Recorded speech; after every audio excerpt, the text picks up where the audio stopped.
Hashamaa harka fuunee daawwattootaa fi hordoftoota keelloo miidiyaa kun dambalii keellooti torbanitti si'a tokko kan simbiraan geenyu jechuudha. Guyyaa har'aa kana dambaliin gara Matakkal isin geessuutiin Matakkal keessatti maaltu adeemaa jira? Godina Matakkal uummanni jiraatoo maal keessa jira?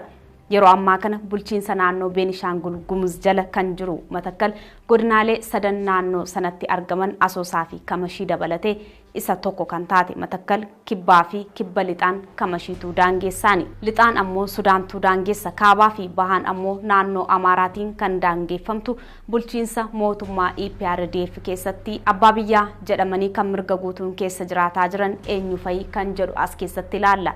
Dugda duubeen godina Matakkaloo maal fakkaata? Oromoon achi keessatti qubattoota dhuguma kan jedhu akkasumas hiraarsaan uummata Oromoo godina Matakkal keessa jiru maal fakkaata kan jedhu dambalii guyyaa har'aa keessatti kan daawwannu ta'a.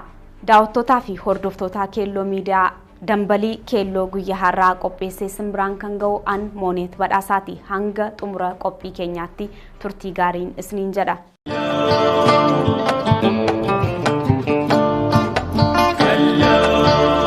Keelloo miidiyaa kanneen abbaa biyyaa jedhamanii kan mirga guutuudhaan keessa jiraataa jiran saba Gumuzii fi Shinaashaa yommuu ta'an kanneen kaan qubattoota jedhamuun akka jiraatanii fi heera naannoo Beenishaangul Gumuz irratti raggaasifamee hojiirra oolaa jira. Dhugaatti Oromoon qubataadhamuu seenaa dabee jira. As keessatti gad fageenyaan ilaalla jechuudha. Rakkoo nageenyaa yeroo ammaa godina Matakkal keessatti mudatee fi miidhaa Oromoo irra qaqqabe akkasumas maddi rakkoo nageenyaa godina Matakkal sochii naannoo Amaarri Matakkaliin dhuunfachuu fi taasisu maaliif kan jedhus dambaliin kan isin biraan gahu ta'a jechuudha.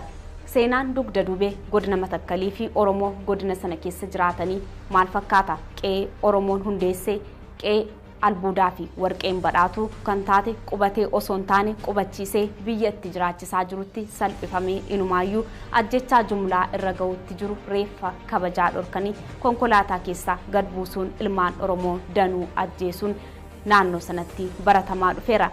Qe'een kunis Matakkal godina Matakkal Oromootu hundeesse biyya namni keessatti gurmaa'ee jiraatu kan taasise uummata Oromooti.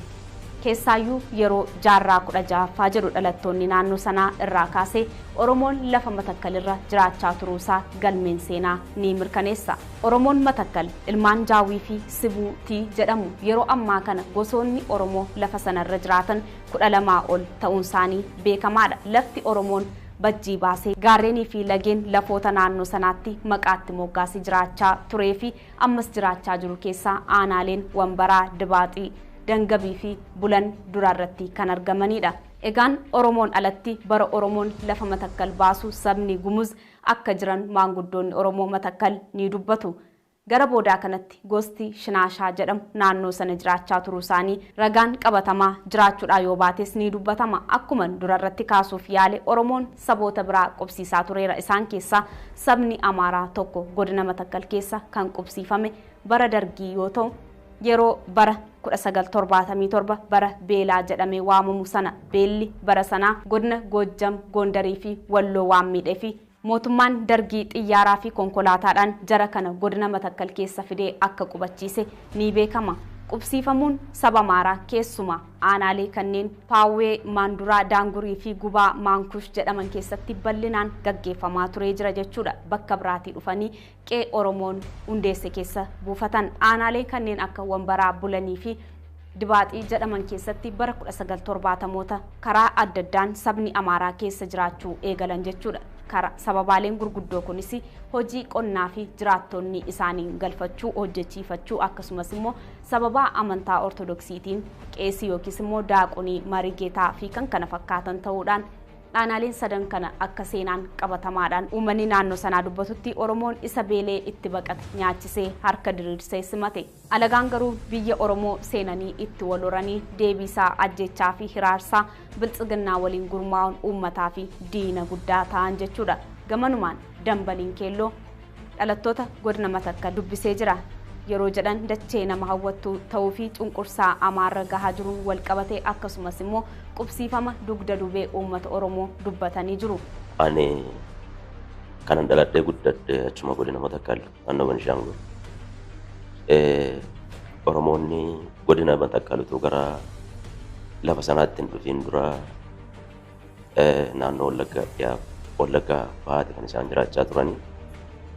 Akka maanguddoonni jedhanitti utuu lafa sana dhufiin akaakileen isaanii yookiin Firoo Luuccoo namni jedhamu gaara walalirraa kaasee isaan hoogganaa dhufee Wallagga bahaa Wallagga dhiyaa akka qubateedha kan isaan dubbatan. Achi yeroodhaa booda jalqaba jaarraa 17 akkuma beekamu manni keenya gootummaa kana jaallataa, adamoo kana jaallataa, ajjeesee geeraraa sirbaa. Kanaaf jecha dargaggoonni yeroo adda addaa laga Abbayyaa ce'anii bosonuma ture gaawwaa ture jedhu isaan bosona kana keessa dhufanii leenca sin adamsuu arba gafarsa adamsanii ajjeesanii garuma biyya isaaniitti ol deebi'u ture Wallagga dhiyaa Wallagga bahaa. Adumsa keessa adumsi kun lafti sun baay'ee hawwataa waan tureef waa illee waan irra hin jirreef gaawwaa waan tureef qalbii isaanii hatee kallattii lamaan kallattii dhiyaaf kallattii bahaa nuti jennu karaa limmuurraati akkasumas eebantuurraa karaa markaa eebantuu markaa Siisabaa markaa Kollichee jedhamte jira. Karaa sana as ce'anii dhufanii keessumaa the pointers aanaa dibaaxii keessa gosti qubata jalqabaa gosa Hindiiboo fi Hindoobboo jedhaman. Hindoobboo galalchiiti kan galalchii waaree, jomottoonis jomottoo galalchiiti kan galalchii waaree. Jarri kun obbolaan lamaanii jedhu isaan. Kanaaf karaa malkaa limmoo kana ce'anii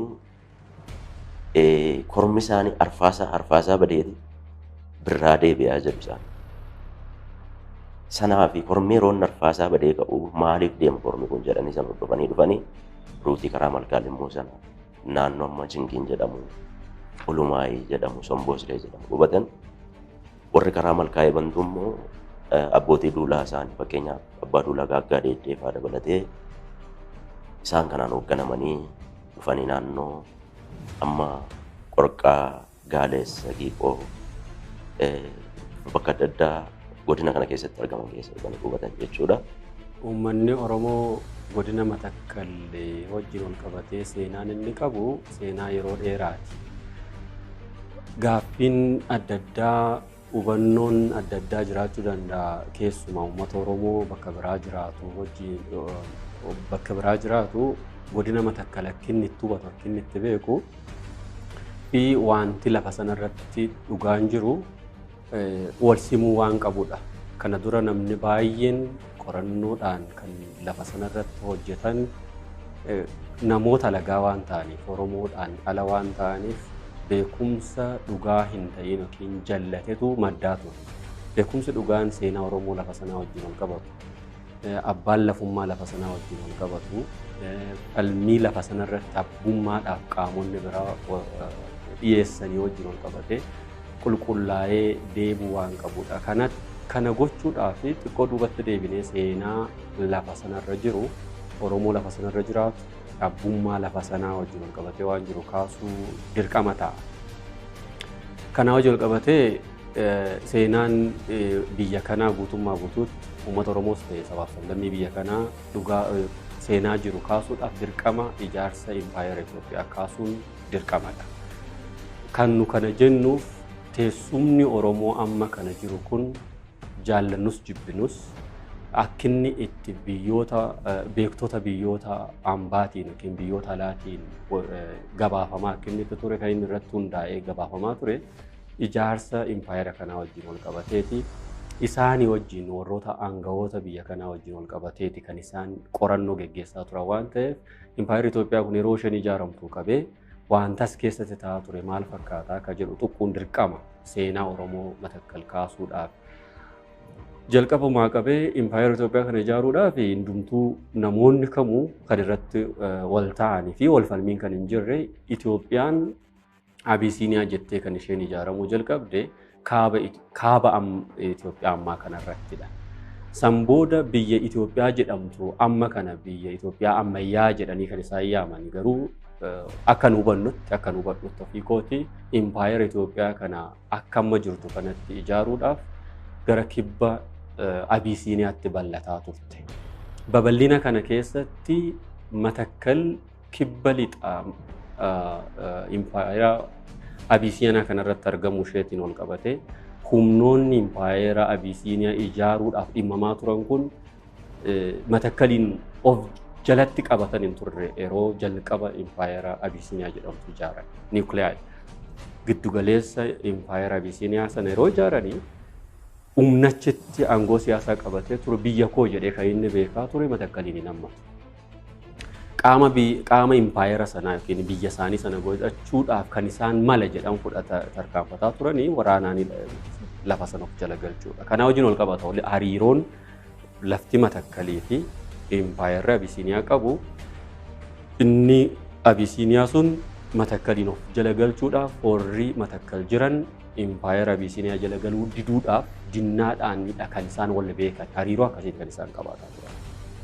Yeroo hariiroon kun jiraataa ture keessatti sabni achi taa'ee ofirraatii humna siyaasaa sana faccisaa ture eenyudha kan jedhu ilaalamuun dirqamadha.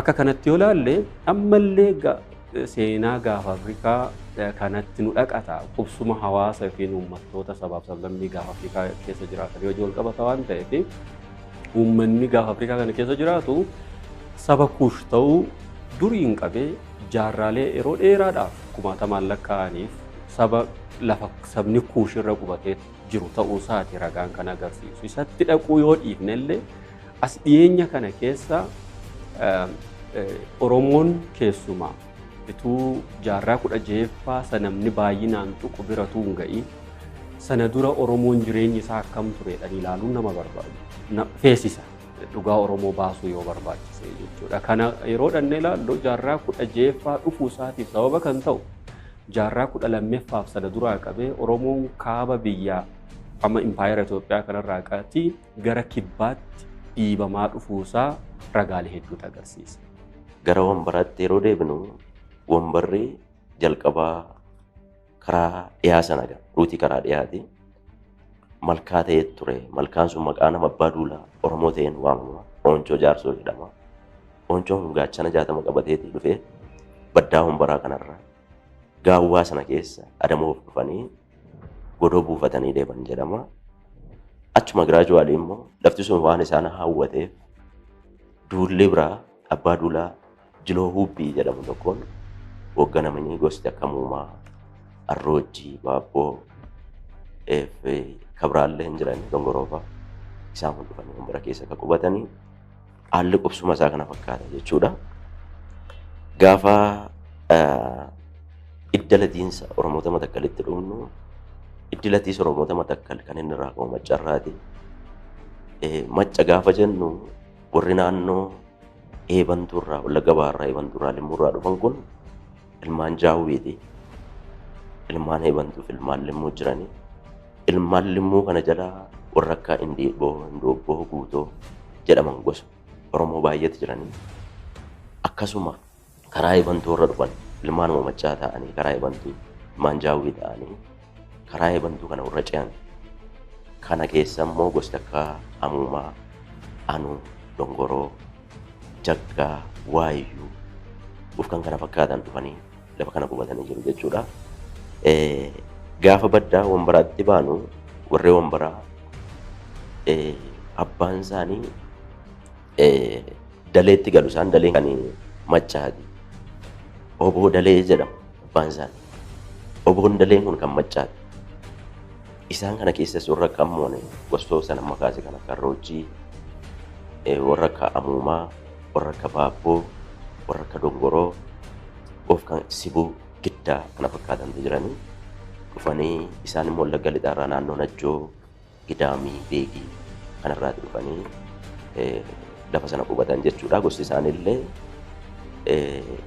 Oromoota Wallagga dhiyaaf Wallagga Bahaa jiran wajjin adda addummaan qabu jechuudha. Qorannoo dhumti mootummaa amma Oromiyaa bulchuu jalatti waajjira aadaa turizimii jalatti geggeeffame dhaqnee yoo ilaalle qorannoon gama ba'aa fi giddugaleessa Oromiyaa keessa uummattoota jiran irratti dhaqamee taasifame eessadha bakki ka'umsa keessanii achi as dhufteen keessan eessa jedhee gaaffii dhiyaate uummanni kun kan inni deebise laga mormor gamaatii maatiin keenya yookiin warri keenya dhufaatii jedhan deebisu. Mormor jechuun laga Abbayyaa jedhama ammaa kana. Laga Abbayyaa gamaa dhufuu Oromoon giddu galeessa Oromiyaatiif ba'a Oromiyaa irra jiru kun ragaa ta'ee dhiyaatee maxxansa amma kana jirudha. Namni kamuu kan ilaaluu danda'udha kitaaba irratti kan maxxanfamedha. Kanaa wajjin wal qabata Oromoon bakka sana jiraachuu laga Abbayyaa ammaa yookiin mormoriin gama jiraataa turuusaa ragaan tokko kanadha. Kanaaf Matakkal Goojjam jedhamu jalattidha beekamaa ture yeroo dheeraadhaaf. Lafa amma kana Goojjam jedhamu kana Abbayyaa gama jennee amma kana kan yaamnu kana keessa Oromoon jiraachuun isaa ragaan tokko qorannoodhaan kan mirkanaa'edha. Haala kanaan yoo ilaalle Impaayerri Abisiiniyaa warri bulchan sun gara kibba lixaatti lafa qubsuma isaa yookiin lafa bulchiinsa siyaasa isaanii jala galchuudhaaf dhiibaa turan sana keessatti kan isaan dhaqan konfroont ol godhan sabni isaan ittiin walitti bu'aa turan tokko uummata Oromoo godina Matakkal keessa jirudha jechuudha. Akkas ta'a. Inni lammataa naannoodhuma sana keessa sabni guddaan tokko kan ammatti jiraataa jiru saba Gumzii jedhamudha. Qorannoon hedduun kanarrattis taasifamee ni jira. Sabni Gumzii jalqabaa qabee eessa jiraataa ture kan jedhu irratti falmii yoo jiraatellee sabni falmiin kun dhufuuf qorannoon barruudhaan yookiin barreeffamaan taa'e baay'eensaa kan inni xiyyeeffate giddugaleessa Itoophiyaa, Impaayera Itoophiyaa fi kaaba Itoophiyaa irratti ta'e waan ta'eef kibba lixaa kibba Itoophiyaa kanarratti qorannoon barruudhaan taa'e dhiyoodha kan inni jalqabe. Lately innovate kan inni godhan. Jara kanarratti qorannoon taasifame kan agarsiisu akka amma kana isaan qubatan jiran gara lixaa gara daangaa Suudaanitti siqaniitu hin ta'in gara giddugaleessa Goojjam jedhamu keessumaa naannoo Bureef naannoo sana keessa uummanni Gumzii kun qubatee turuu isaati kan ragaan agarsiisu. Kanaaf Impaayerri Abisiiniyaa babal'achuudhaaf yeroo jettu sabni lammata isheen ittiin walitti buruqaa turte saba Gumzii kanadha jechuudha. Inni sadaffaan namni kamuu kan beeku. Ragaan baay'een kan dhiyaate seenaan isaanii baay'inaan kan barreeffamee bakka guddaa qabu biyya kana keessatti innoveeshiniidhaan teeknooloojii ijaarsa gamoo ammayyaatiin amantiidhaan beekumsa bulchiinsaan siyaasa keessatti hirmaannaadhaan baay'inaan kan beekaman seenaa Itoophiyaa keessa yookiin gaafa Afrikaa keessa namuu danda'ee kan inni irraati fottoqsuu hin dandeenye saba Agawa jedhamu. Sabni Agaw ijaarsuma Impaayera Abisiiniyaa keessatti iyyuu daayinaastii kan qaban sirna bulchiinsaa sana keessatti hirmaannaa guddaa kan qabaataa turanidha. Jarri kunis kaaba Itoophiyaa keessatti bal'inaan kan jiraataa turan boodarra garuu gara kibba lixaa Itoophiyaatti kan dhiibaman amma kanarratti Goojjam lafa jedhamu keessa kan jiraataa jiranidha. Saba sadeffaadha isaan kun. Sabni arfaffaan sabni guddaan arfaffaan lafa sanarratti beekamu saba Shinaashaa jedhamu. Sabni Shinaashaa kun akka qorannoon agarsiisu barruuleen adda addaa sirboonni weelluun walaloon namoonni gurguddoo ta'an Looreet Tsaggaayee Gabramadiin dabalatee barruu isaan kaayan keessatti lafti argama isaanii Gondar ammanuu jennu kana kan hammatu ragaalee hedduutu jira. Egaa jarri kun hundumti isaanii dhaqanii lafti isaan amma irratti ol gahaa jiran Matakkal keessa. Garuu jarri kun hundumtituu jiranii dhimmi abbummaa lafa Matakkal kun Oromoo wajjin attamitti ol qabata yoo jenne ragaalee nama ammaatti caqasaa jiru kun hundumti isaanii saboonni kun kaaba Itoophiyaa irraatii gara kibba lixa Itoophiyaatti yookiin Impaayera Abisiiniyaa durii sanatti dhiibamuu isaaniiti kan inni agarsiisu. Jarreen kun wallaa Oromoo gara kibbaatiin kan turan boodarra garuu dhiibamanii gara bal'inaan Oromoon keessa jiraatutti dhufuu isaanii agarsiisa. Kan jechuun kana keessa dhannee yoo ilaalle walitti bu'iinsa kibba Impaayera Itoophiyaa keessatti taasifamaa ture baqatee uummanni dhufee laftinni irratti nagaadhaan qubatee baduu jalaayyuu kan inni baraarame dhufee yeroo Oromootti makamudha.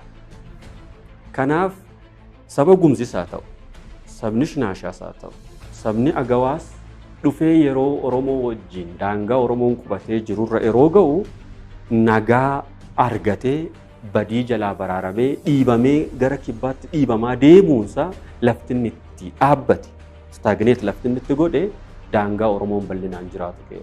keessa yeroo ga'udha. Gosti gamasii isa gamanaa beeka, inni gamanaa isa gamaa beeka. Abbayyii ganna ganna rakkisaa yeroo bonaaf walitti deddeebi'anii ol gaafatu, ol jajjabeessu. Akkasitti kan turame jechuudha. Gaafa sirna bulchiinsa isaaniitti dhufnu Oromoonni Matakkal akkuma dhufanii lafa sana qubataniin sirna bulchiinsaa qabu ture. Sirni sun sirna gadaati. Sirni gadaa waan baay'ee of keessatti hammata. Aadaa isaanii, safuu isaanii, eenyummaa isaanii, waaqeffannaa isaanii, siyaasa isaanii kan isaan ittiin hooggananii yaa baharraa baha wallaggaarraa dhufan waan ta'eef seera tumamu waggaa 8 dhaqanii Bissilirraa gara Bulluuqee erga dhufanii booda Bulluuqeerraati seera kana fudhatu ture. Seera kanaan bushanii ol bushuu ture. Ees kaataagoriidhaan namni kamiyyuu miseensa ta'ee abbaa gadaa ta'uu danda'a, luba ta'uu danda'a. Seera kanaan of bushaa ture jechuudha. Istiraakcharii mataa isaanii qabu, seera mataa isaanii qabu. Inumaa waan ajaa'ibaa ani bakka biraatti naganne salgii jedhamu jira. Salgiin kun abbootii gadaa yookiin luba gosa gosarraa walitti dhufaniiti seera lafa sanaas tumu. Eebbisanii habaa waan isaan jedhan dhageettii qabu. Uummata Oromoo lafa sana jiru fudhattee akka seeraatti akka bulmaata isaaniitti ittiin bulaa turanii paartisipeeshinii gosa hundaa qaba. Gosti inni kun oole inni kun gadi waan jedhamu hin jiru. Oromoo namni ta'e kamiyyuu umurii isaa eeggate miseensa ta'e isa kana keessatti hirmaannaa qaba ture jechuudha. Maaltu ta'e giraajuwaalii utuma sirna kanaan bulaa jiranii gadaan sirni gadaa kun dadhabaa ture. Sababa sirni gadaa kun dadhabuuf maal inni sababa sadii kaa'a Oromoonni Matakkal. Sababa sadii isaan kaa'an kun maal inni monarkaal isteetii yookiin sirna bulchiinsaa monarkii gama kanaan ispeeshaalii Leeqaa Naqamtee, Leeqaa Qeellam jabaachuunsaa seera waggaa 8 dhaqanii lafa sanarraa fudhatan akka durii sana ta'uufi dide seerri gadaa kunillee dadhabaa dhufe. Oma isaanii salgii as jiru kanaan seera baasanii ittiin bulaa turanii caffeelee adda addaa qabu, caffee Gabree jira, caffee Raaboo jira, lafa isaan seeratti tumatantu jira. Innaa akka kanaatti hubannoo ta'aa dhufe sababa dadhabbiisa sirna gadaa keessaa gosa tokko jechuudha. Sababni inni biraa abbootiin duulaa kun humni isaanii dabalaa dhufe lafa bal'ifachuutti ka'anii qabachuutti ka'anii seeruma kana jalallee dhaabbachuutti ka'anii inni kun sababa biraatti jedhanii kaasu Oromoonni achi jiran. Inni sadeeffaa akkuma gama kanaan mootiin Minilik yeroo sanatti lafa bal'ifachaa ture sana gama sanatti illee tarkaanfiin akkasii tureera. Uummanni Oromoo yeroo adda addaatti sana reedistu gochaa ture. Inni kunis sirna sanatti gaaddisaa jira jechuudha. Kanaaf dadhabiinsa sirna gadaa aadaaf safuu isaan ittiin bulan sun kanaan laaffachaa deemu jechuudha. Godina Matakkal keessatti kanatti aansee egaa maanti ta'e dimogiraafiin yookiin immoo haalli lafa sanaa erga sirni gadaa dadhabaa dhufee warra kaabaatiif illee haala hanjataa uume yeroo adda addaatti lafa sana dhuunfachuu fi lola taasisaa turanii. Lola kana keessatti yeroo jalqabaa amma ta'e uummanni kun ofirraa dhifeenyi godhee hoozaalitti yookiin immoo aarsaa xiqqoo kaffalee jala ba'e.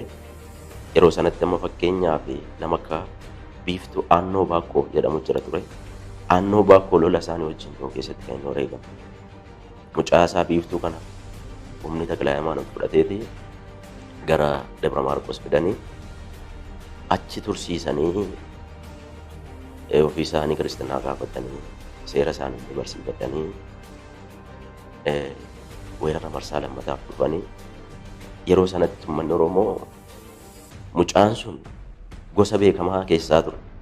Sirna gadaa keessatti illee warra bakka guddaa qaban turanii uummanni Oromoo kufaatii isaanii sana reezistaansiin akka jalqabaa ture sanan ture.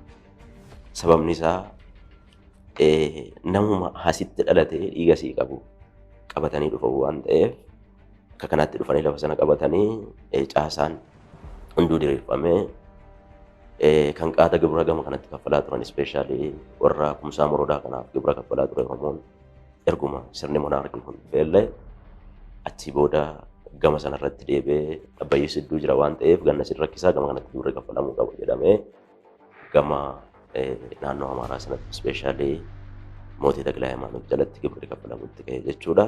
Amma namoonni qorannoodhaan dhiyeessine jedhanii barruu baay'ee falmiidhaaf kan qophaa'an yoo laalle kan isaan dhaqanii tuqanii jaarraa 16ffaatiin as taateewwan jiranidha. Taatee jaarraa 16ffaatiin dura turan yeroo isaan caqasan baay'inaan hin arginu. Jaarraa 16ffaan qabxii guddaa tokko ta'uu danda'a seenaa gaafa Afrikaa fi uummata gaafa Afrikaa kana keessatti. Sababni isaa uummanni Oromoo gara kibba Itoophiyaatti, impaayera Itoophiyaatti dhiibamaa ture dhaqee eddeenuu hundumti keenya beeknu qorattoonni hundumtu ka beekan Oromoon ofii isaallee kan beeku kan inni ittiin of eeru eddeenni madda walaabuu irratti dhaqee sirna gadaa haaromsatee fi sana booda deebee biyya abbaasaa deeffachuudhaaf lola yookiin duula yookiin qabsoo yeroo eegaludha jaarraan 16ffaa. Malee yeroo argama Oromoon gaafa Afrikaa keessatti argame miti. Dhiibamaa ture aangoo siyaasaa warra qaban warra kibbaatiin yeroo inni dhiibamaa turedha. Kun ragaa baay'eetti dhiyaataa jira amma kanarratti ispeeshaalii yeroo inni deebee lafa irra ture sana of jala galchuuf socho'eetu akka ragaatti ka'aa jira. San dura baroonni turan namoota qorannoo seenaa biyya kanaa keessatti itti dhimmamna jedhan baay'inaan keessumaa warra biyya alaas ta'e warri impaayera Itoophiyaa kana keessatti ittaantii mootummaa abbaa mootummoota warra impaayera kana ijaaran jalatti nutu itti dhimmama warri jedhan baay'inaan ignoor godhu moggaatti dhiibu hin gatu. Kana keessadha dhimmi Matakkal kan inni akka amma jiru kanatti kan inni dhiyaataa ture. Kan sanaa kanarraa kan hafe uummanni gaafa Afrikaa hundumtuu wallaa jiraateera. Sabni Kuush lafa Afrikaa kana gaafa Afrikaa kana keessa waliin jiraataa ture. Garuu Oromoo keessaatii qofaatti baasan gatuuf yaaliin taasifamu eddee ga'uu hin qabu. Dhugaatuu falma. Waan lafa jirutu jira.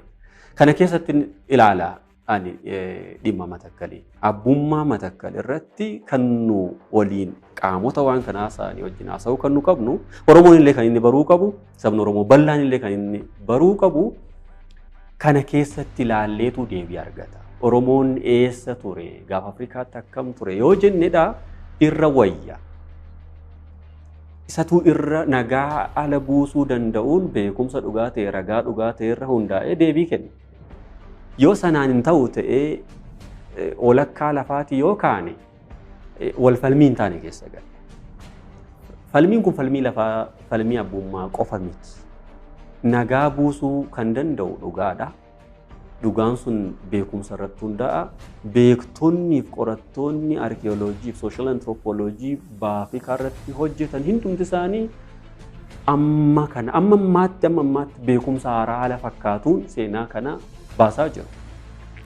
Kanarratti hundoofne yoo ilaalle maaf akka amma dhiyaatetti dhiyaateree waa'een gaaffii abbummaa Matakkal ka jedhutti ce'uun dirqama ta'a. Kun kan inni ta'e Oromoon jaarraa 16ffaatiin booda naannoo waggaa 200 oliif naannoo waggaa 300tti siquuf akka amma jiru lafa ammarra qubatee jiru kanarra kan bal'aturra nagaadhaan jiraate. Nagaadhaan sirna gadaa jalatti of ijaaree oliisaa of bulchee ofiin of bulchee oliisaa ol bulchee nagaadhaan jiraataa ture. Kana keessatti godinni Matakkal jennee lafti nu amma kana beeknu guutummaa guutuutti kan inni jalatti bulaa ture damee Oromoo keessaa damee Maccaa jalatti eddee seeratumaa Odaa Bulluq jalatti sirna gadaa tokko jala warra bulanii waliin qooddatee achitti dhufee seera waliin tumatee bakka bu'oota abbaa gadaa yookiin sirna gadaa tolfatee akkasitti bulaa ture. Yeroo jaarraan 18ffaa dhumaa dhufu jaarraan 19ffaa jalqaba sanarratti duulli wal fakkaataa jaarraa 12ffaa jidduutti duula fakkaatu deebee yeroo inni itti Oromoo irratti jalqabe ta'uudha ragaaleen kan agarsiisan. Konfronteeshiniin gaafa Afrikaa irratti waraanni bal'inaan deemuusaa addunyaatu walii gala. Addunyaatu walii gala irra deddeebiidhaan ta'uusaa. Dhimmi kun kan irratti dhimmameetu lolli dhoowwutu jira. Yookiin aangoo siyaasaati, yookiin qabeenya uumamaati, yookiin istirateejik lookeeshinii kan barbaadamutu jira. Baraa baraatti jijjiiramuu danda'a, guddataa deemuu danda'a. Garuu lolli kun deebee dho'a inni tokko irra oolee takkaa tasgabbeessuu danda'a. Deebii ammas irra deebi'ee dho'a. Akka kanatti jaarraa 18ffaa dhumasaar 19ffaa jalqabarra lolli deebi'ee dho'eera. Oromoodhaaf warra kaabarratti impaayera Abisiiniyaa ijaaraa turan sana jidduutti. Ala kanaan yoo laallee akkuma jalqabeen kan ta'e maali? Naannoo Gondar Goojjam warri bulchaa turan irra deddeebiidhaan kallattiidhuma sanaan kallattiidhuma kibba lixa isaaniitiin matakkaliin of jala galchuudhaaf irra deddeebiidhaaf duulli taasifameera. Duula taasifame kan ofirraa dhorkeeti kan hin nafe. Walumaa gala manni Oromoo sabaaf sablammeetu jiran wajjin fakkeenyaaf akka Gumzi, Shinaashaa, Agawaa, Amaara turan wajjin nagaadhumaan jiraachaa ture. Wachumaan lafa sana qotachaa, oomishachaa, jireenya wayyaa wajjin jiraachaa ture. Amma kanatti damni hin jiru. Fakkeenyaaf keessumaa uummata Gumzii fi Shinaashaa wajjin hariiroo jabaa qaba ture. Kan Gumzii yookaan amma sirna michuu jira, harma hodhaa jira. Yeroo warri Gumzillee gosa Oromoo michuu uffatanii itti waammatan fakkeenyaaf gosa Anuu jedhamu, Jaggaa jedhamu jira Oromoo keessa lafa sana. Gumzonni illee gosa kana warri akka gosa fira isaaniitti lakkaawwatan jira. Maaliif instituutiiniin lafa sana ture sirni Oromoon qabu ture jara kana wajjin baay'ee hariiroo jabaa qaba ture waan ta'eef afaan keenya illee sirriitti danda'anii aadaa keenya illee hin beeku hariiroo jabaa qabaatu wajjin jiraachaa ture jechuudha. Boqonnaalee adda addaa qaba. Jalqaba akkuma jalqaba siif kaase inni duraa Oromoon lafa sanarra jiraataa sirna gadaa jalatti ijaaramee yeroo jiraataa turetti saboota wajjin hariiroonni qabu heera sirna gadaarra hundaa'eetu raawwatama. Yeroo birmadummaa Oromoo tuquu kan danda'u, birmadummaa saba Oromoo tuquu kan danda'u dhufutti ofirraa ittisuun sirna gadaa jalatti bulchiinsa mootummaa ta'e waan ta'eef kan jirudha. Inni kun sabaaf saba jidduutti waan raawwatamu miti. Sovereignty yookiin birmadummaa sabaa fi biyya isaa irratti hundaa'ee political systemiidha. Difee ofirraa ittisuun, ofirraa faccisuuniif birmadummaa lafa isaa fi biyya isaa eeggachuun kan jiru. Akka kanatti yoo laalle sabaaf saba yookiin saba Oromoof saba kaantuu walitti bu'atu hin ta'in yeroo sanatti bulchiinsa biyya Oromoo fi saba Oromoo fi bulchiinsa saba sakaaniitu walitti bu'a yoo dhiibbaan akkasii duulla akkasii dhiyaate. Jalqaba irratti isiniif kaaseera. Yeroo impaayerri Abisiiniyaa ijaaramtu sana keessa duulota taasifamaa jiran keessatti walitti bu'iinsi ture jira. Walitti bu'iinsi sun bulchiinsa sirna impaayeraa ijaaruuf dhiibutu lafa Oromoon irra qubatee jiraataa ture sanatti dhufa waan ta'eef akka sabaatti tun ta'in akka bulchiinsa biyyaatti bulchiinsi Oromoo bulchuu ofirraa faccisaa ture. Saba Oromootu saba Amaaraa lolee miti yeroo sana. Amaarrii fi Oromoon kan inni ol beeku yeroo sanatti akka bulchiinsaati. Jalqaba isinitti meera daangaa Oromoo fi Amaara jidduu lafati jira, sabati jira. Kanaaf saba miti kan itti dhufu. Qaama biyya jechuun impaayera ijaarrachuu barbaadutu itti dhufu. Sana ofirraa faccisee jiraataa ture. Saboonni isaan kan saboota xixiqqaas haa ta'u saboota gurguddaan maqaa dha'aa ture. Baqataniiti dhufan. Fakkeenya tokko kaasuu hin danda'ama. Sulula laga Abbayyaa keessa uummanni Gumzii lagicha keessa baqataa gara Oromoon qubatee jiru godina Matakkalitti gadi dhufe.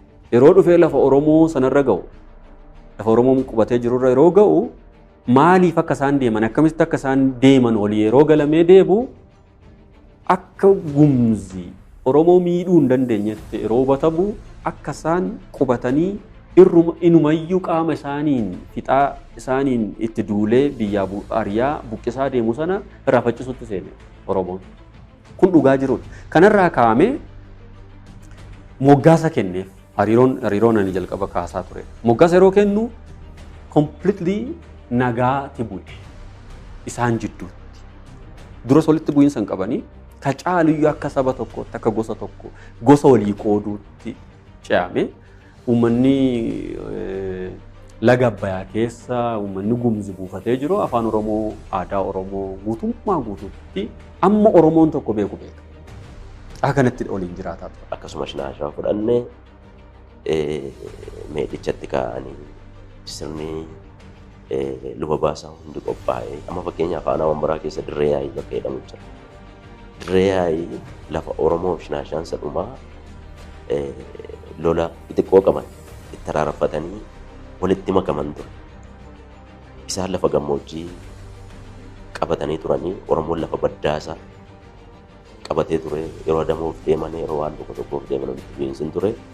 Isa kana lafa isaan itti fudhatanii meedhichatti ka'anii gosa Oromoo baay'eellee qorrii himatanii jiran jechuudha. Warra akka Baabboo fa'aa himatanii jiran, warra akka Giddaa fa'aa himatanii jiran, gosa shinaashaa ta'an jechuudha. Aadaa safuu Oromoo beekanii bifaanis nurraa adda miti walirraa fuunee walirraa dhashinee akkasitti wal wajjin hariiroo jabaa qabaannee jiraachaa turre. Agawa soo fudhannee ollaa keenya jiru uummata kanaa wajjin baay'ee hariiroo bareedaa fi wayyaa qabaachaa turre jechuudha. Afaan isaanii ni dubbatu, aadaa mataa isaanii qabu, aadaa Oromoo keessa afaan Oromoo gosa Oromoo himatu. Inumayyuu gosni Oromoo inni tokko gumzi gosa Oromoo ambiraa jalatti hammatamee jirutti yoonni badii dalage kan gumaa gaafatu gosa Oromoo moggaasa gumzi sanaaf kennedha. Ammas kanadha hariiroon sun kan inni tolfame. Kan shinaashaa kana fakkaata. Kan xiqqoo adda ta'u kan saba Agawaa fi kan Oromooti. Sabni Agawaa fi sabni Oromoo walitti makamanitu hin ta'in daangaarra ollaa walii jiraatan. Kana keessa uummanni Oromoo itti makame ni jiraata. Uummanni Agawaa dhufe lafa wal keessa daddarbee hin jiraata. Garuu lafaan daangaa waliirra kan isaan jira, ollaa waliirra kan isaan jiraataa turan. Kanaaf yeroo kana keessa nagaa sabaaf sablammiin naannoo sana keessa jiru akka kanatti nagaadhaan waliin jiraataa turan. Sababa Amaaraayyuu dhannee yoo ilaalle bulchiinsuma mootummaa Haile Sillaasee keessaa gogiinsa hamaan tokko mudateera. Gogiinsa mudate sanaa wajjin wal qabatee mootummaa Haile Sillaasee naannoo kaaba Itoophiyaa ammaa kanarraati saboota adda addaa fidee qubsiiseera godina Matakkal keessa. Fakkeenyaaf isaan amma kana naannoo Amaaraa keessa yookiin uummata Amaaraati jedhu garuu Walloo keessaati baay'inaan kan dhufe sabni kun. Yeroo dhufan akka isaan itti dhufan political orientationii yookiin fedhii lafaatiin itti hin ta'in nagaadhaan miidhamaan bakka ongee kanaa dhufa waan ta'eef walitti bu'iinsa mudate. Integrated ta'anii lafa walii qoodanii nagaadhaan simatanii bara hamaa sana dabarsuu qofatu hin ta'in akka isaan akka biyya isaaniitti fiil godhan akka qe'ee isaaniitti akka isaan qorqalbiin isaanii akkas akka ta'u hubannoon isaanii akkas ta'utti qubatanii kan isaan hafan. Fakkeenyaaf bara 1966 jedhamu akka lakkoofsa Habashaatti yookiin 74 yeroo warraaqsi Itoophiyaa keessatti taasifamee nugusni bu'ee dargiin gara aangoo dhufu sirni bulchiinsa lafaa jijjiiramee ture labsiidhaan. Yeroo sana keessa lafti kan qote bulaa ta'u labsii jedhu keessa namoonni bara Haile Sillaaseen fidee lafa sanarra qubsiise lafa qotatanii uummata sanaa wajjin qoodatan jiraatan. Sirni ijaarsa lafaa jechuun duriitiin abbaa lafaatiifidha kan isaan beekamtii kennanii irraa qotatan faayidaa argataa jiraatan. Lafa qotataa turan sana own godhan yookiin abbummaa irratti argatan. Yeroo jalqabaatiif uummanni Amaara jedhee of waamu lafa sana keessatti abbaa lafummaa lafa koo jedhee waammatu kan inni argate bara sanadha. Uummanni ofiin Amaara jedhee of waamu lafa sana keessaati biyya sana keessaa abbaa lafummaa kan inni argate bara sana warri argate kun kan isaan dhufan bara Haile Sillaasee beela yookiin ongee mudateen lafa sanarra kan qubsiifamanidha. Sana dura uummanni lafa sanarra qubatee jiru keessumaa Oromooniif sabni Amaaraa kan inni wal beeku yoo akkuma jalqaba jedhe aangaawwan mootummaa ofiin jedhan jalatti humni loltuu ijaaramee yoo itti dhufe qofa Amaara kan jedhamu arga Oromoo. Ragaa bal'aa isaa dhabnullee agarsiistuun tokko tokko lafa sanarra hin jiran. Lafa sana akkuma beekamu lafti keenya suni albuuda qabaa.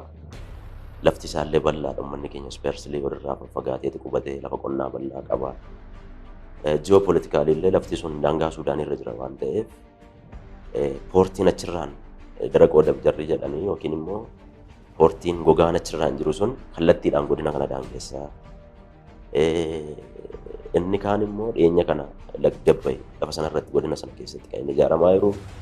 Inni kun immoo biyya kanaaf qofaatu hin ta'in akka gaanfa Afrikaatti darbeeyyuu biyya ollaa kaanillee ajandaa ta'ee jira jechuudha. Kanaaf intarestii qaamota adda addaati lafa sanarratti dabaloopi ta'utti ka'e, guddachuutti ka'e. Inni kun sabbicuu lafa sana jiraniif baay'ee yaaddoodha.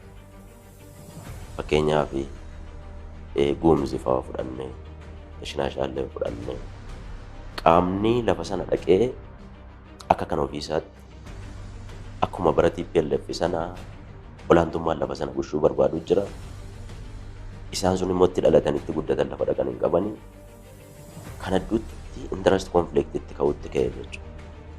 Keessumaa fakkeenyaaf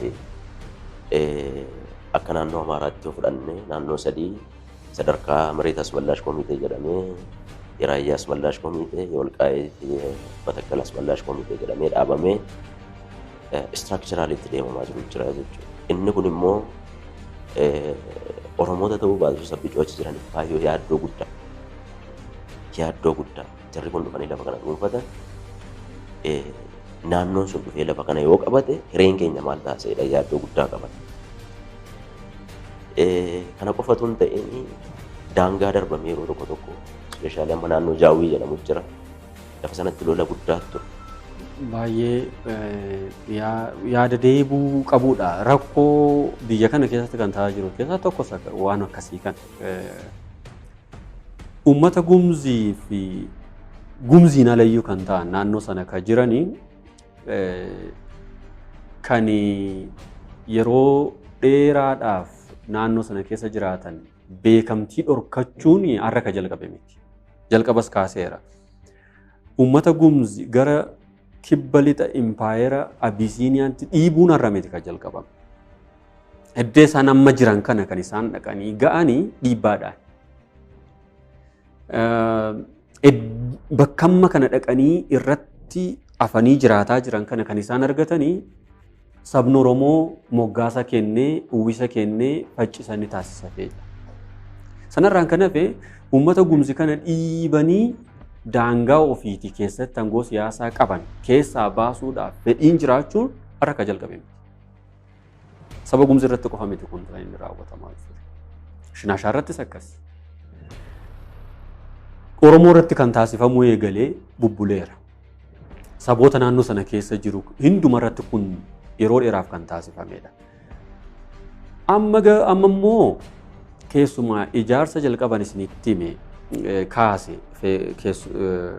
Goojjam jalatti godinni sun haa bulu jedhamee lafti sun Goojjam jalatti haa bulu jedhamee murtoo darbe sana akka waan Goojjam jechuun lafa saba Amaaraa ta'eetti leegasii sana referensii yookiin taatee seenaadhaan gaafa sana taate bara sana taate sana akka kan beekamtii kennutti kan ishee caqasanii lafti kun lafa Goojjamidha.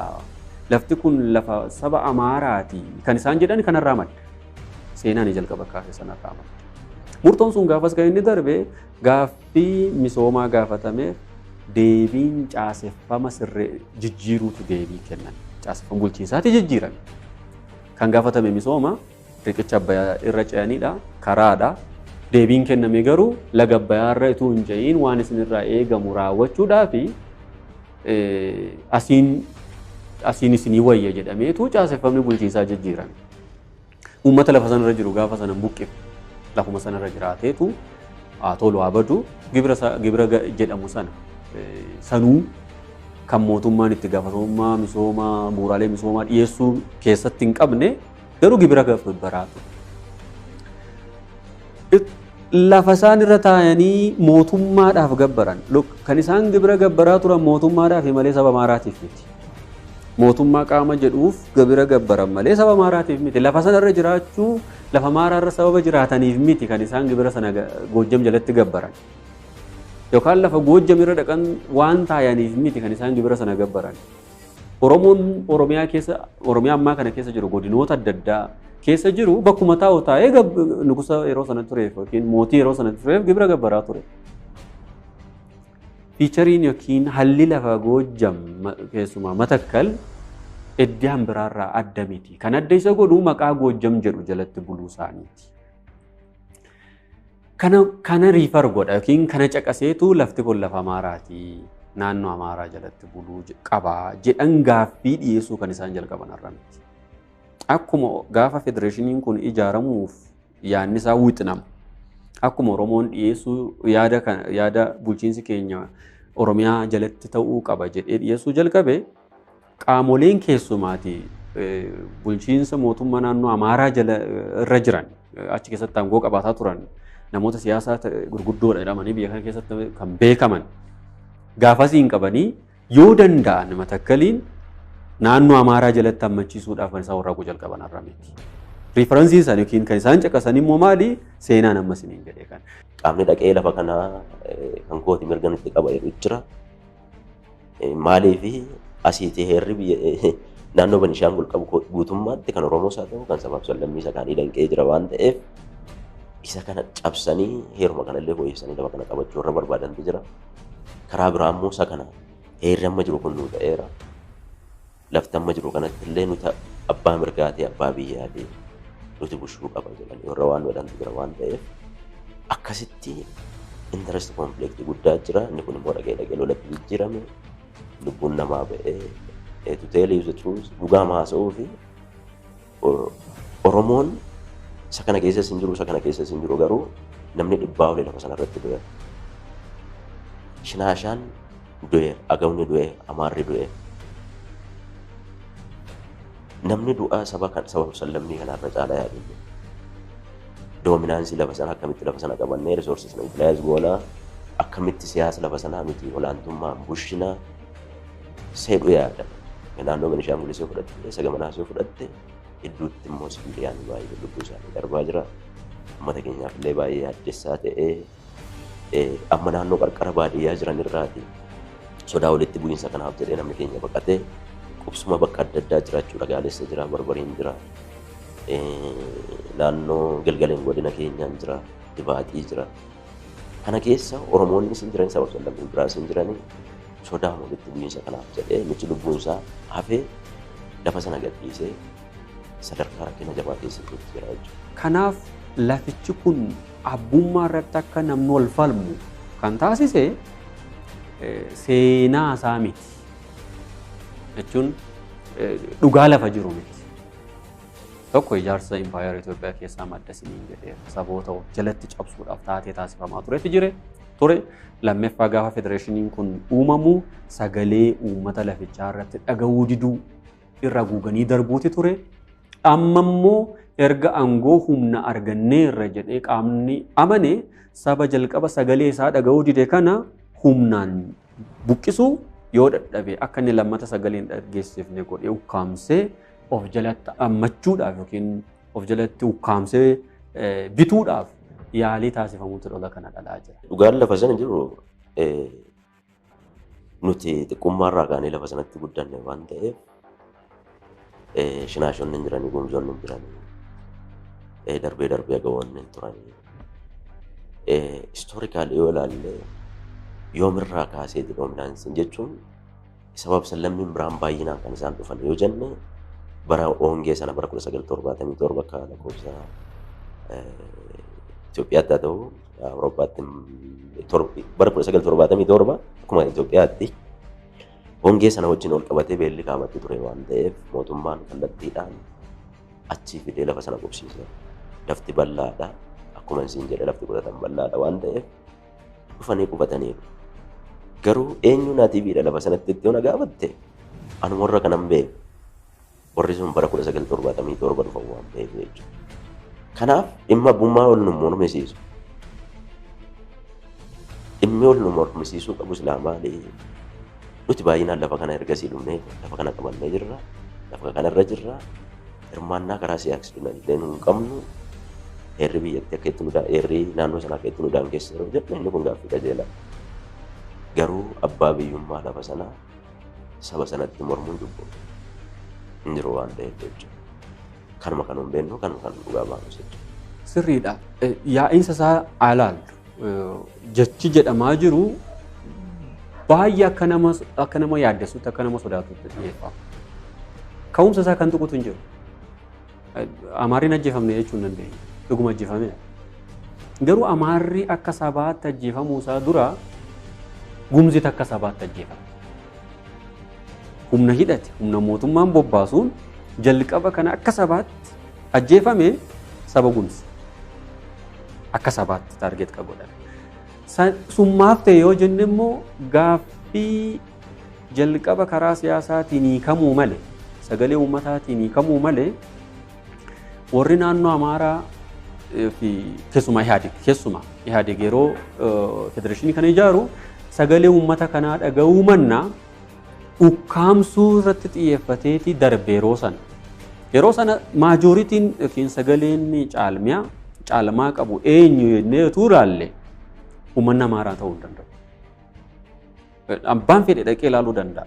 Seensasii yeroo sana godhamaa turan ilaaluun hin danda'a.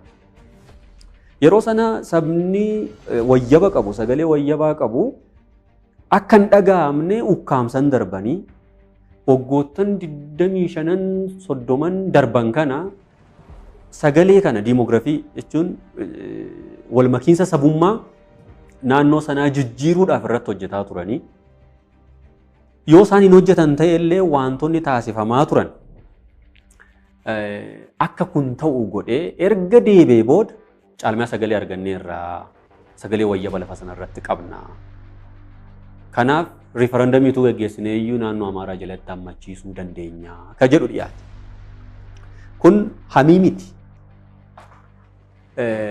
Ittaanaa muummicha ministeera Itoophiyaa obbo Dammaqee Mokonnon ifatti godina Matakkal naannoo Amaaraa jalatti deebisuun afaan Amaariffaatiin kan isaan jedhan የመኖርና ያለመኖር ጥያቄ ጅራቹፍ ደበሙ ኬኛ ሙርቴሳ ይላል አከሚት ዴቢሱፍ ዴሙ ካል ዮጀን ዮ ሰገሌዳን አከተው ጎደሜ ኡመተ ደቄ ሆጂ ሁምና ሆጀቴ ቢየሰነ ከሰ ጅራ ኡመተ ደቄ ለፈመታ ሳንቀም ሰበጉም ሲፍ ሰበ ኦሮሞ ሰበሽናና ሽናሻራቲ ስርነ ወሊ ገልቴቲ ለፋርገቴ ረቶ ሚሼ ጅራታ ኦሊን ጅራታ ጁ ከነ ፈየደመኒ ሰገሌሳ ከነ ፈየደመኒ lafa kana irratti murteessuuf deemu. Kana jaarsi gumzi yaani jedhe muummichi ministeeraa gaafa isaan uummata mariisisanii kaan dubbatan sun jecha tokko jedhan. Kana booda nuyi riifarandamiidhaan yookiin filannoodhaan lafa kana Amaara jalatti deebisuu akka qabnu mootummaan murteesseera nuun jedhaa jiru jedhan jaarsi. Kun dhoksaa miti ifatti ta'aa jira. Kanarratti hundaa'ee yeroo isaan sun lakkisa akkas miti akka uummanni kun itti dhufe akka qaba. Waliin jireenya hawaasaa dinagdee jechuun dinagdeen humna qaba. Oomishni humna qaba. Namoota bakka biraatti oomishan jiraachuu dadhaban lafti oomisha kennu, biyyi oomisha kennu, biyyi jiraachisuu danda'u ofitti harkisa. Akka kanatti uummanni Amaaraa qofa miti sabni biraan Matakkal keessa akka jiraachuu jalqabe akka kanatti baay'ataa dhufeera. Kanarraa kan ka'e uummanni Amaaraa achi keessa baay'inaan seeneera yoo ta'e abbummaa lafa sanaa falmuuf deema yoo ta'e warra lafa sana keessa jiraataniif yaaddoo uumuusaan oolu. Yaaddoo murtoo sagaleetiin qofa miti kan uummanni kun isa mudate. Kana yeroo isaan sagalee kana sagalee falmuudhaaf siyaasaan of ijaaranii wal ijaaran socho'uu jalqaban afaan qawweetti dhaqee ajjeefaman. Yoo karaa siyaasaa falmachuuf jedhanii ajjeefamu yoo falmii sana dhaabanii riifarandamiidhaan qubsumaan dhaqatan itti naqanii nuti sanirratti murtiisisattiin jedhaa jiru akki jireenya isaanii yaaddoo keessa yeroo galu irrayyuu darbanii isin saba Itoophiyaa iyyuu miti saba Suudaaniidha ittiin jedhaa jiru. Kanaaf eessa jiraannaan yaaddoo uumuunsaa uumama.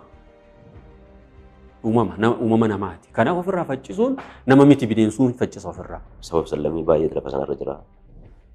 Shinaashaan jira, Gumzi jira, Ga'uu jira, Amaarri jira. Hunduma kanarra duuti sukkannee isaan ka'aa jira. Namni irra caalaa dhumaa jiru nama siviiliyans, daa'im, jaarrolee, haadholee. Namni buqqa'aa jiru isaan kana. Inni kun sabni akkasii, inni kun sabni akkasii hin jiru. Qaamni hidhatee sochoosuun gaafa dhufu fuulli diimaa taanaan nama kamiyyuu haa ta'u nama ajjeesa. fuula abbaa fedhe haa ta'u ati guddaadhaa ati xiqqaadhaan hin jiru. Oromoon dur gaafa duula duulullee safuutu jira. Maraatu hin ajjeefamu, dubartii hin ajjeefamu, daa'imni hin ajjeefamu, jaarsi dullachi hin ajjeefamu.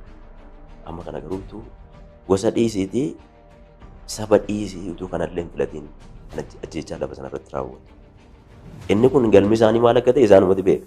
Maaliif ree ati nama ajjeeftee, nama utuu hin filatiin ajjeeftee, nama utuu hin filatiin buqqistee bu'aan siyaasaa argamuu danda'u isaanumatti beeka. Sana keessa saba Amaaraa qofatu ajjeefamaa jira inni jedhu soba. Amaarri hin ajjeefamne miti. Amaarri akkuma saba sakaanii keessa ajjeefameera. Maaf caalaa ajjeefame lakkoofsaan eenyutu caalaa ajjeefame maaf caalaa ajjeefame qorannoo barbaada. Qoratamuu qaba. Qaamni walaba ta'e eenyutu caalaa ajjeefamaa jira, eenyutu caalaa miidhamaa jira, maaf immoo ta'e ka jedhu qorannoo barbaada. Qorannoo walabaatiif ukkaamsanii qaamni biraan akka hin seenne miidiyaan walaba ta'e seenee akka inni dhugaa jiru hin gabaasne ukkaamsanii ofii isaaniitii qofa qaama himatu ta'anii as ba'anii nuti caalaa ajjeefame. Nama du'ee reeffa falmuuti jira bara. Oromoon achi jiraachuu isaa haalu Oromoo ajjeefameen Amaara jedhanii falmu. Shinaashaan lafa sanarra jiraachuu haalu Shinaashaa ajjeefameenii Amaaratu ajjeefameedhaan falmu. Agawa jiraachuu isaaf fi gaaffii mirga isaa ni haalu, ni falmu, ni ukkaamsu. Gaafa inni du'u immoo diimina isaa yookiin fakkiin isaa gumzirraa adda ta'uu isaa qofa ilaalanii kun Amaara jedhaniiti lakkaawwatu gabaafatu. Gaafa jiraatu saba gambiraa. Gaafa du'u Amaara. Gaafa jiraatu yaaddoo gaaffii siyaasaa. Gaafa du'u kan ittiin siyaasa hojjetatan ta'aa jira uummanni Matakkal keessa. Duutii saba nama lafa sanarratti du'aa jiru komplikeeshinii yookiin walxaxiinsa akkasii keessa galeera. Kanaaf eenyu du'ee, akkamitti du'ee, maal ajjeesee, maaf ajjeesee, maaliif du'ee ka jedhu qoratamuu qaba qaama walaba ta'e. Irra deddeebiidhaan dhaabbileen adda addaa Komishinii Mirga Namooma Itoophiyaa dabalatee lafa sanarratti qorannoon walaba ta'e gaggeeffamuu qabaa ibsi jedhu irra deddeebii gaafatameera. Maaf hin saaqan? Maaf akka saaqamu hin taasisan? Saaqamuu qorannoo walabaa miti. Geejjibni lafa sana akka hin seenne kan inni daangeffamee jiru daangaa naannoo Amaaraatiif naannoo Beenishaangul yookiin godina Matakkal irratti. Naannoo Amaaraa keessaa baatee godina Matakkal seenuun ayyama addaa si barbaada amma kanatti. Maaf ta'e? Sochiin geejjibaallee daangeffamaa. Kana keessa haala kana cufataa ta'e kana keessatti Amaara qofatu du'ee nuun jedhu. Nu warri keessa jirru kan nu beeknu amma carraa argateen namoonni muraasni sagalee isaan dhiyeeffatan irra dhaabbatanii kan isin dhageessan. Oromoon abbaan warraa tokko daa'imman sagaliif haadha warraa tokko kan dhabee gabaafameera. VOA irratti gabaafameera, BBC irratti gabaafameera. Amaara qofatu du'a yoo ta'e abbaan warraa tokko maatii qabu guutuu kan dhabe Oromoo kan ta'e sun eessaa dhufe? Kanaaf dhugaa miti. Duuta Amaara soba miti. Amaara qofa irratti ajjeechaa xiyyeeffateedha jechuun immoo dhugaa miti. Qabsoon lafa sanaarra miti kan inni jalqabee uummanni Oromoo keessumaa iyyuu bara PRDF yookiin TPLF mirga isaa qabu, mirga uumamaan isaa ta'u dimokiraasiin hunda isaarraa mulqamee sadarkaa kabraa yookiin aazersi jedhamee waamamaa ture. Guca mana barumsaa dhufu irratti ijoolleen keenya isaan kan sabab sallammiin mirga lafa sanarratti laatameef galmaa'anii warra akka Agawaa, Oromoo fi Amaarri kabraa jedhamaniiti kan isaan guutamaa ture. Aazersi. Maaliif? Isaan qubattoota jedhamee underline ta'ee lullee sana keessatti makamee jira. Kanaaf isa kana mormachuuf uummanni keenya karaa nagaa baay'ee qabsoo gochaa ture. Yeroo adda addaatti xalayaa adda addaa qaama dhimmi ilaallatu qaama haqaa mootummaa bakka adda addaatti mana marii federeeshinii bakka dhimmi isaa ilaallatu hundatti Oromiyaatti illee rakkina akkasiin nurra ga'aa jira. Hirmaannaa siyaasaa hin qabnu, dinagdee hin qabnu, karaa misoomaa duubatti hafeera naannoon keenya jedhee gaaffii gaafachaa ture. Gaaffii kana wajjin wal qabatee TPLF maqaa adda addaa shoror keessaa maal jedhanii dargaggoota baay'ee jaarrolee haadholee hidhaa turanii ajjeesaa turanii akka malee sarbiinsa mirga dhala namaa guddaatu nurratti raawwachaa ture jechuudha. Kan achi buuteen isaanii nu dhabnee maatiin utuun boo'iin akka maxxanfan illee baay'ee jira. Fakkeenyaaf dhalatachii keessaa namoota akka Kaasaawun Habteefaa kaasuu dandeenya bara TPLF. Namni kun Aduwaa dhiisuu namni beekamu hin jiru. Bara sana butamee hin jiru. Bara chaartaraa butame. Kanaaf yeroo sanarraa kaasee gaaffii mirgaa gaafata. Gaaffii uumamaan qabu ittiin dhalate gaafata. Uummanni sun isa kanaaf immoo hidhamaa ture. Ari'atamaa ture. Har'as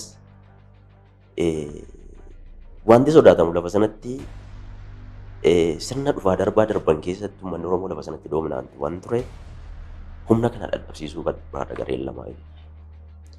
Garee naannoo Benishaangulis haa ta'u, garee naannoo Wallaas haa ta'u, humna kana yoo dadhabsiise malee lafa sana dhuunfachuu hin danda'u. Isa kanaaf jedhanii intarestiin kun lamaan yookiin dhimmi kun lamaan isaanii lamaan walii gashi. Kana keessatti abbootiin gadaa keenya dhiyeenyuma kana 400 oolee manadhaa kan ture. Tiimiin koomaandii poostii dhiyeenya kana dhufe amma namoota amma murtaa'e irraa gadhiise agarraatti illee abbootiin gadaa Oromoo lafa sana jiran kan godina Matakkal bakka bu'an kan gumiin abbootii gadaa beeku manadhaa keessa jiran jechuudha. Inni kun waa balleessee waa godheetu hin ta'in yakki qabatamaan gogaan irratti qabatameetu hin ta'in Oromoo waan ta'aniif mirga isaanii waan falmataniif qofa manadhaatti rakkachaa jiru jechuudha. Himatan qaban amma ammaatti ji'a 7-8 deddeebi'anii manni garuu hin jiru manadhaa jiran. Maatiin isaanii lafa sanaa shororkaa amma kanaa jira walitti bu'iinsa amma kanaa jira waan ta'eef dhiphina guddaa jira. Rakkoon achitti dhalate sun akka Matakkal itti jiru sana akka Matakkal ta'etti akka uummanni lafa sanaa barbaadutti bulchiinsa isaa sirnaan ijaaruu dhabuutu kanatti.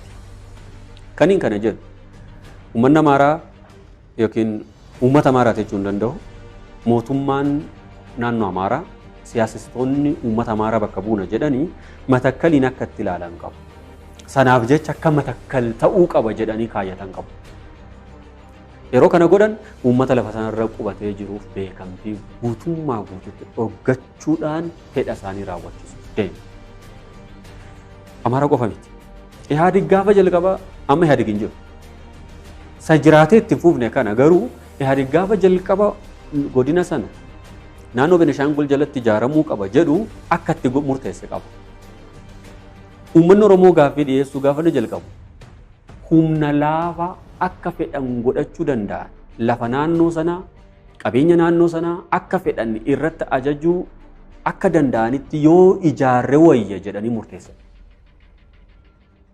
Akka kanattidha kan godinni Matakkal gaaffii uummata Oromoo dhiibee ijaarame. Kana lamaan keessaa kan furmaanni maddu. Uummata bakka sana jiru. Uummata lafa sanarratti eenyummaa isaarra hundaa'ee qeesa biyya miti qeesa kan akka fedhettu gargar baasuu hin dandeenyeen lafa sanatti walitti hidhamee jirutu gaaffii qaba. Sana keessaa moggisanii keessaa baasanii lafa sanarratti nagaa ijaaruu hin danda'amu. Uummattoota kanaaf beekamtii kennanii sagalee isaaniitiif beekamtii kennanii fedha isaanii guutanii yoo jedhan nagaan lafa sanaa uummata sanaan deebee ijaaramuu danda'a. Uummata Amaaraa wajjin waliin jiraachuu irratti rakkoo hin qabu uummanni kun. Dinagdee lafa sana keessaa madduu waliin fayyadamuu irratti kan rakkoo hin qabu hin jiru akka uummataatti. Kan rakkoo ta'e anatuu saba kanaa saba lafa kanarra jirurraati faayidaa argachuu qabaa lakkiyaat argachuu hin qabu anatu argachuu qabaa irratti warra wal lolanti jiru. Qaamota kanarratti wal loluu kanatti dhaabachuu qaba. Bulchiinsi uummata kana fayyaduuf malee uummata kanarraati fayyadamuuf kaayeffatee deemu. Siyaasni uummata kana sirnaan bulchuuf malee yoo ta'e malee uummata kana hacuucuuf irraati waan barbaadamu qofa irraa saammachuuf kaayeffatee dhaabbileen siyaasaa deeman yoo dhaabbatan furmaanni achi keessaa madda. Keessumaa immoo uummata Oromoo sagaleen isaa guddaa ta'e lafa sana nagaadhaan eegee jiraate saba hundumaa wajjin hariiroo namoomaarra darbee firoomaa horatee jiraatuuf beekamtii kennanii isaa wajjin yoo hojjetan haala gabaabaa ta'een nagaan uumamuu danda'a ergaa jedhuun qaba.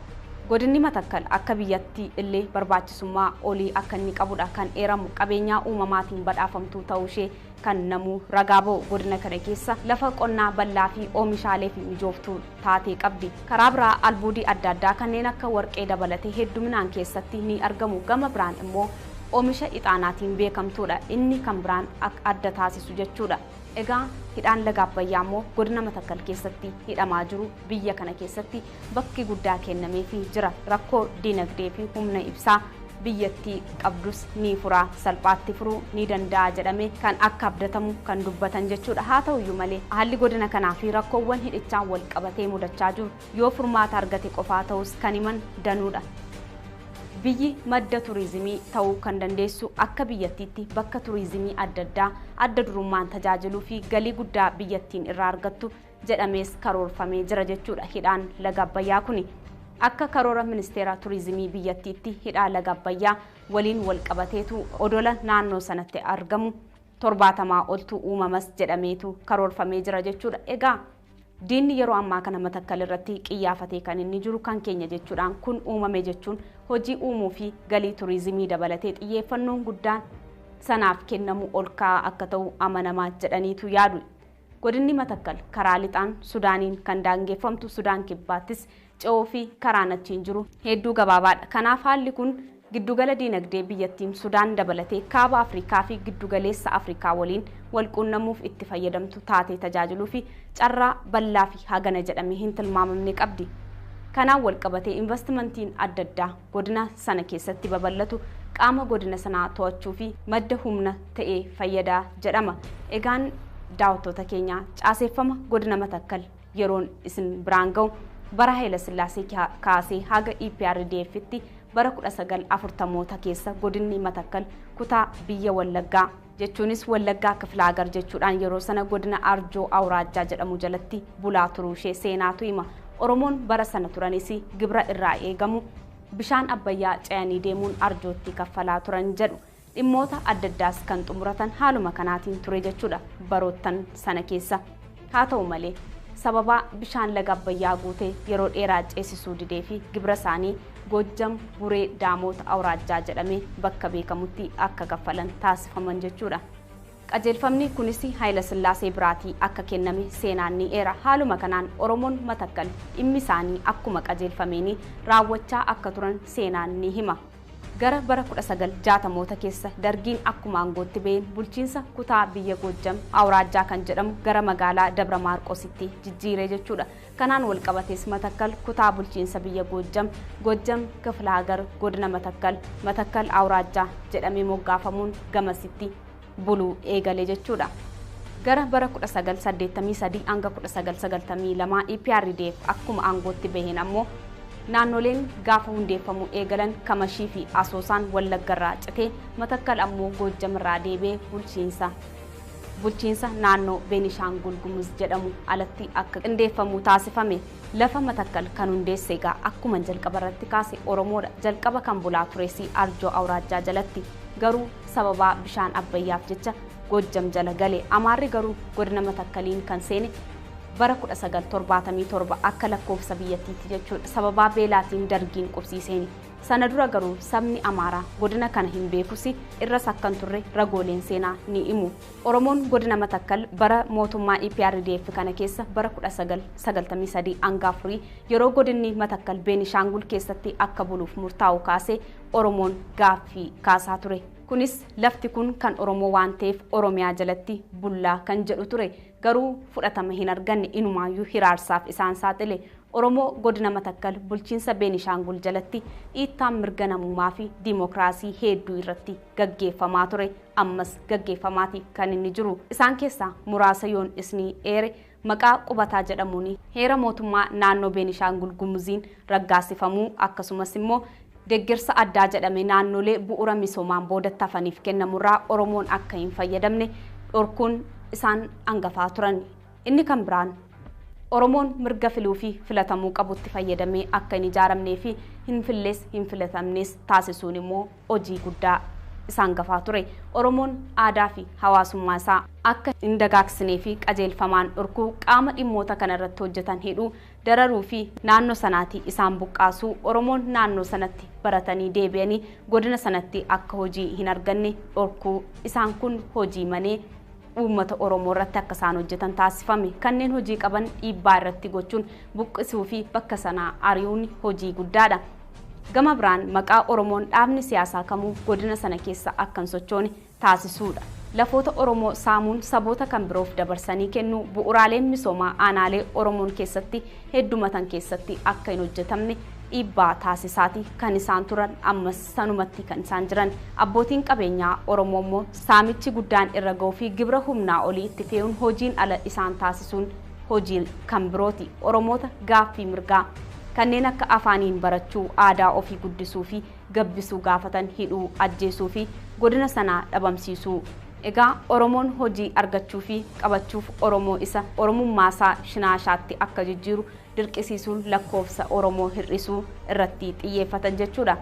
Lakkoofsa uummataa akka fakkeenyaatti hunisni kaase lakkoofsa uummataa bara 1994 rakkinoota amman fuuldura irratti isiniif eeruudha isinii tuttuqaa ture keessaatii addatti uummanni Oromoo godina Matakkal keessa jiraatu dhiibbaan gurguddaa aadaa fi afaan isaanii seenaa isaanii eenyummaa isaanii akka isaan achi keessatti hin guddisnee fi kallattii hedduutiin lolli irratti taasifamaa ture ammas sanuma jabeessanii itti uffatanii jiru. Haa ta'uti aadaa afaan Oromoo akkasuma aadaa tubbaa ganamaa sana qabatanii achuma keessatti immoo dararaa isaanirra ga'uu dandamachuudhaan haga guyyaa har'aatti cichoominaan aadaa isaanii osoo hin dagatin afaan isaaniitti fayyadamaa jiraachuun isaanii immoo jabina isaanii isa tokkoon isin yaadachiisuu fedha jechuudha. Gama biraatiin uummata Oromoo godina Matakkal kana hir'isuudhaaf shirrii hojjetame lakkoofsa uummataa bara 1994 fi 2007 gaggeeffame keessatti baay'ina uummata Oromoo daran xiqqeessuu fi akka hin jirreetti gabaasuu ture. Kanarratti jabeessaniitu kan isaan hojjetaa turan rakkoo nageenyaa yeroo ammaa kana godina Matakkal keessatti mudatee fi miidhaa Oromoo irra qaqqabe yeroo ilaallu akkasumas maddi rakkoo nageenyaa godina Matakkal sochii naannoo Amaaraa Matakkaliin dhuunfachuu fi taasisummoo maal fakkaatas jedhuttan isin deebisa. Sababaan inni hangafni fedhii naannoon Amaaraa godina Matakkal of jala galchuuf qabu hedduu ol ka'uusaati. Inumaayyuu keenya jechuutti ce'an erga godinni sun barbaachisummaansaa akka biyyaatti dabalaa dhufee naannoon Amaaraa godina sana dhuunfachuu fi hojiilee hedduu harka lafa jalaan hojjechaa turanii isaanis akka fakkeenyaatti egaa bifa lafa qonnaa barbaacha jedhuun saba Amaaraa hedduminaan aanaalee godina sanaa keessaa qubachiisuun daangaa dhiibuun lafa bal'aa kanneen akka Jaawii fudhachuu bakkoota barbaachisoo jedhamutti lolli akka ta'u taasisuu fi sababa kanaan Amaarri akka buqqa'u gochuudha. Maaliif Amaarri akka buqqa'u taasisu? Amaarota eegga buqqa'aniin ammoo bifa bakkatti deebisuu fi deebisanii dhaabuu jedhuun uummata Amaaraa dachaa baay'eetiin qubachiisuu irratti hojjetu. Maddeen dinagdee kanneen akka daldala lafa magaalaa fi investimentii hedduminaan bituu fi saba Amaaraa fi kennuudha. Gama biraan meeshaa waraanaa ammayyaa sabi Amaaraa akka hidhatuuf karaa iccitii ta'een dhiyeessuu fi abbootiin qabeenyaa Amaaraa maqaa investimentii jedhuun lafa bal'aa mootummaa naannoo Beenishaangul irraa maallaqaan dallaluun fudhachuu fi dargaggoota Amaaraa leenjii waraanaa qaban maqaa hojii qonnaa jedhuun lafa bal'aa maqaa investimentiin qabatan irra qubachiisuudha. Sababni biroon ani utuu hin tuqiin darbuu hin feene dhumaatii humni addaa naannoo Amaaraa keessattuu Asaaminoo Tsigeen leenjifamee uummata Gumuz Jaawii irratti raawwateedha. Dhaadannoo alaabaa Amaaraa cirracha Abbayyaarra hin dhaabnu taanaan bannee argamna duunee argamna jedhee Asaaminoo Tsigee dhaadatee fi duula kana ofirraa qolachuuf Gumuz of ijaaruudhaan hidhatee rukunnaa jalqabuusaati. Rukunnaa gaafan isin jedhu ofirraa ittisuu eegaluu isaaniiti jechuudha. Kana keessatti egaa eenyutu miidhame? Gaaga'ama sababaa wal dhabdee Amaaraa fi Gumuziin miidhaan Oromoo irra ga'ee fi gahaa jiru hidhaa dararaa fi ajjechaa akkasumas Oromoon godina Matakkal yeroo ammaa kana qaamota hidhatan sadiin miidhaan irra gahaa jira. Isaan keessaas mootummaa naannoo Beenishaangulii fi maqaa Shanee jedhuun ammoo Oromoon godina Matakkal 400 ol haadholii dabalateetu mana hidhaatti dararamaa jiru. Hidhaa fi dararaa kana tika saba Amaaraa ta'anii fi Shinaashaa ta'antu mootummaa dawoo godhachuun bifa qindaa'een gaggeessaa jiru jechuudha. Shinaashaanis isaan irratti dabalamanii shinaashonni godina Matakkalii fi Amaarri waltumsuun sababni kan jedhamus sabni shinaashaa jedhaman godina Matakkal keessatti carraa jiru argachuun bara wayyaanee daba armaan olii tarreeffaman hunda Oromoo irratti raawwachaa turani. Erga wayyaaneen baqatanii bahan jedhamee sabni shinaashaas humna dhabuurraa kan ka'e olaantummaa naannoo sana bulchuu bartaa fi gumuz harkaa fudhate. Kunis sababa kan biraati jechuudha isaaniif. Sababa kanaan godinni Matakkal naannoo Beenishaangul jalaa baafamee naannoo Amaaraa jala akka galuu fi shira waliin ta'anii xaxaa jiru. Akka naannoon Amaaraa waadaa galeefittis immoo yoo godinni Matakkal Amaaraa jala kan galu ta'e Amaaraa Kilil Shinaashaa Liyyuu Zoon maqaa jedhamuun akka moggaafamu walii galanii jiru jechuudha. Shira keenya kana dura dhaabbachuu danda'a humna jedhanii yaadan ammoo keessumaayyuu Oromoo waan sodaatanii fi Oromoo dhabamsiisuuf halkaniif guyyaa hojjechaati kan isaan jiran. Hidhamuu fi dararamuun Oromoo godina Matakkalis adda durummaan kana waliin wal qabata. Kana keessatti miidhaan hidhattoota mootummaa naannoo Amaaraan Oromoorra gahaa jiru. Naannoon Amaaraa lafa sana dhuunfachuu fi yaada Oromoon godina sanaa dhabamuu qaba jedhu qabatee kan inni adeemaa jiru. Isa kanaaf ammoo raayyaan ittisa biyyaa fi saba shinaashaa fayyadamuudhaan yaada kana gara hojiitti hiikaa kan isaan jiran. Hanga ammaatti lakkoofsi Oromoo godina Matakkalitti raayyaa ittisa biyyaa fi humna addaa Amaaraan ajjeefaman dabalaati kan inni jiru. Maqaa isaan jala daahatanii Oromoo ajjeesaniif ammoo shanee deeggartuu fi nyaachiftuu jechuudhaan hidhattoonni gumuz isin dhiisanii Amaara qofa ajjeesaa jiru jechuudhaan sababaan isin dhiisaniif isin isaan waliin hidhata qabdu jechuutiinis kan isaan irratti roorrisanii. Miidhaa hidhattoota gumuziin Oromoo irra gahaa jirus yeroo ammaa kana lakkoofsi Oromoo nagaa bakkoota adda addaatti hidhattoota gumuziin ajjeefaman 100 ol kan ta'an. Bakkooti ajjechaaleen kun itti raawwataman keessaa muraasi aanaa Dibaaxii gandoota Yaampii Doombanii fi Daalattii aanaa Bulan gandoota Baakujjii Cilaanqoo fi kan biroodha. Egaan asirratti yeroo ammaa kana uummanni Oromoo godina Matakkal aanaa Dibaaxii gandoota Barbarii fi Doomban jedhaman keessatti hidhattoota gumuziin marfamee guyyaa du'asaa eeggachaa jiraachuu fi birrannaa hamaa keessatti argamuu isaaniiti. Sana cirnatti egaa buqqa'uu barbadaa'uu qabeenyaa fi deeggarsa namoomaa dhabuun qorqalbii isaanii miidhee jira. Yeroo ammaa kanas egaa sababaa lola kanaatiin buqqaanii bifa qindoomina qabuun deeggarsa namoomaa argachaati kan jiran alagaan jechuudha. Deeggarsa kana kan qindeessu itti aanaa yeroo ammaa kana muummicha ministeeraa obbo Dammaqaa Mokonnin jechuudha. Naannoo Amaaraa uummata sanaatiif naannoo Amaaraa fi diyaaspooraa Amaaraatiin wal qindeessanii deeggarsa gochaa jiru. Saboonni akka gumuzii fi shinaashaa immoo deeggarsa kanarraa adda adda caasaa mootummaa keessa darbee deemuu hunda addatti fayyadamaa jiru. Dhimma kana irra deddeebi'ee qaama laallatutti iyyatamus dhageetti kan hin arganne immoo uummata Oromoo godina Matakkal sana keessaa buqqaan yeroo ammaa lakkoofsi isaanii daran dabalaa jira. Manni jireenyaa isaanii kan jalaa gubate gara dhibbootaa ol kan darbu qabeenyi isaanii kanneen akka midhaan gombisaa keessaa kan saamame kan hafe ibiddatti qabsiifamee balleeffamaa jiraachuu fi midhaan walitti qabamee tuulamee gombisaatti utuun galiin jiru ibiddaan barbadaa'aa jiraachuu fi horii kanneen akka loon, re'ee fi hoolota jalaa saamuu qalatanii nyaachuu fi fe'atanii bakkoota kan biroo geessuun gurgurachuu irratti kan isaan xiyyeeffatanii jiran dinagdeedhaan miidhuudhaaf jechuudha. Kanarraan kan ka'e Oromoon godina Matakkal keessumaa aanaa Bulanii fi Dibaaxii keessa kan jiraatan beelaa fi rakkina hamaaf yeroo ammaa kana kan isaan saaxilamaa jiran. Egaan daawwattoota keenya dambalii keelloo torban kanaas dhaamsaan kanarratti isiniif dhaamu yookiis immoo waamicha Oromoo maraaf ani qabu Oromoon uummata bara hedduu miidhamaa turee fi ammas miidhamni kun irraa hin dhaabbatiin jiru kana bira akka dhaabbatu cimsinee ni gaafanna. Uummata kana bira dhaabbachuuf ammoo hojiileen hojjetamuudhaa qabanis kanneen jalqaba irratti jiran sagalee ta'uufiinna dhugaa jiru ifatti baasuun shira lafa sanarraa adeemaa jiru saaxiluun isaan gafaati. Oromoon lola qaamota kan biroon gaggeeffamaa jiru gidduutti miidhamaa jiraachuusaa hubachiisu rakkoo nageenyaa godina sana keessatti uumamaa jiru keessaa Oromoon qooda akka hin qabne ifoomsuu fa'i. Sanuummoo Oromoon lafa ofii baase saboota biraa fi gaaddisa ta'ee irra jiraachaa jiru keessaa shiraan miidhamee akka baafamu hojjetamaa jiraachuu kanallee cimsamee saaxilamuutii qabu. Miidiyaaleen Oromoo martuu irratti hojjechuutii kan qaban. Oromoon bifa hundaan uummata kana bira akka dhaabbatuuf waamicha taasisuu fi dhiibbaa uumuun ni barbaachisa.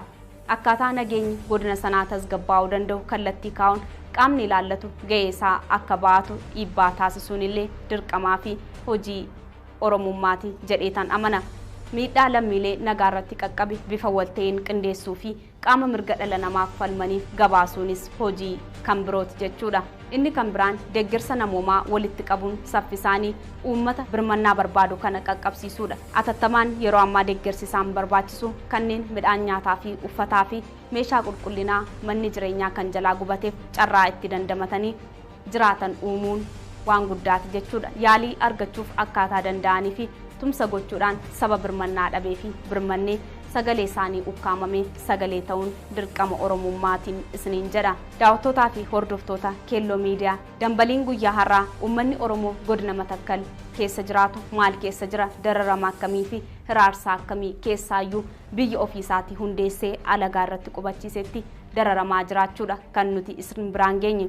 Akkanuma immoo xumura irratti dhaamsa waliigalaa uummata kana bira gama hundumaatiin gargaarsa namoomaatiin akka simbira dhaabbattanii kan xumura irratti an simbiraan ga'e jechuudha. Torban nagaa fi jaalalaa isiniif haa ta'uun isiniin jedha. Nagaatti.